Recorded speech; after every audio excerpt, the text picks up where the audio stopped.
আসসালামু আলাইকুম। Easy lifestyle blog Dipa সারাবেলাতে আপনাদের সবাইকে স্বাগত জানাচ্ছি। সকালবেলার নাস্তাগুলো সবার প্লেটে প্লেটে সাজিয়ে নিয়েছি। রান্নাঘর থেকে গুছিয়ে নিয়ে সবাই মিলে একসঙ্গে খেয়ে নেব। নাস্তার আইটেমে ছিল চিকেন রান্না করা, স্পেশালভাবে কাবাবের মতো, বেগুন পোড়া আর পরোটা। বাসার নিচে গিয়েছিলাম, তো কিছু শুকনা বাজার করে নিয়ে আসলাম, সেই সাথে কিছু সবজিও কিনেছি, সেগুলো বের করে গুছিয়ে রাখছি।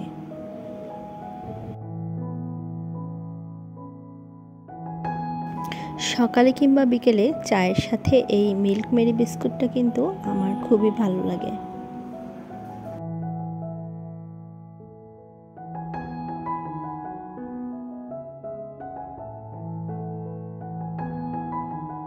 আর আমার ছেলের প্রতিদিন রেগুলার আইটেম মিস্টার নুডলস।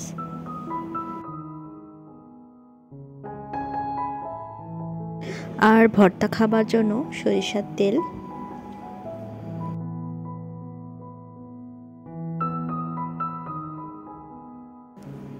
কলাও নিয়ে এসেছি। এই কলাটার নাম ঠিক আমি জানি না, তবে এই কলাটা বেশ ভালো লাগে। কলাটা আনার পর সুন্দর করে ঝুলিয়ে রাখছি। এভাবে কলা রাখতে কলাটা বেশি ভালো থাকে। আর কয়েক আঁটি শাকও নিয়েছি, শাকগুলো খুব সুন্দর ছিল। বর্ষার মৌসুমে শাকগুলো অনেক দাম বেড়ে গিয়েছে, তারপরও শাকগুলো সুন্দর দেখে নিয়ে আসলাম। আর নিয়ে এসেছি কিছু বেগুন আর ধনেপাতা।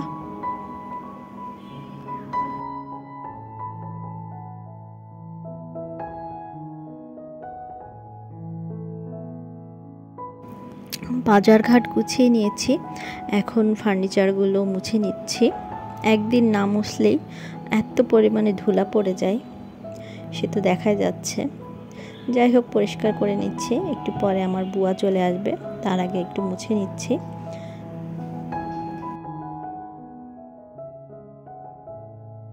মোছামুছির কাজ শেষ হয়ে বুয়া এসে কাজ গুছিয়ে দিয়ে যাওয়ার পরে রান্না শুরু করে দেব।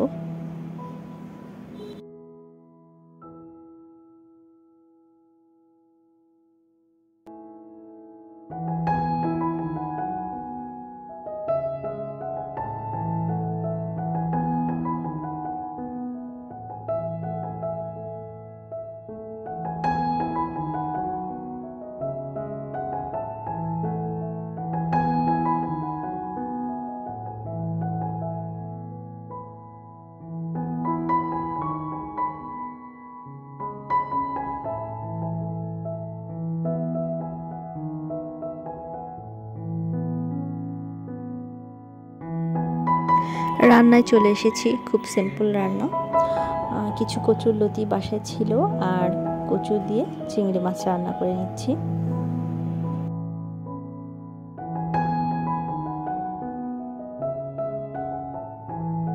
কচু আর লতিটা একটু আগে লবণ দিয়ে ভেজে নিয়ে রান্না করব, পরবর্তীতে মশলা দেব।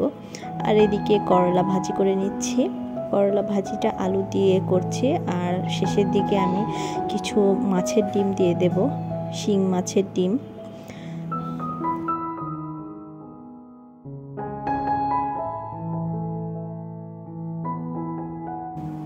এদিকে কচুর তরকারিটাতে মশলা দিয়ে দিয়েছি। করলার আলু ভাজিটা কিছু পরিমাণ ভেজে নিয়ে এখন আমি পেঁয়াজ দিয়ে দিচ্ছি।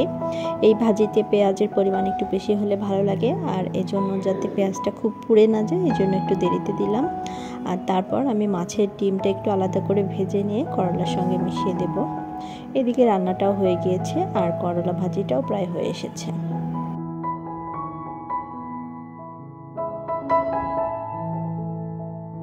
আর এখন সন্ধ্যাবেলার রান্নার প্রস্তুতি চলছে।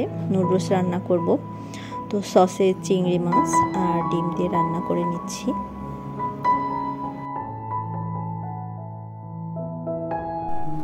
আজ এ পর্যন্ত শেষ করছি।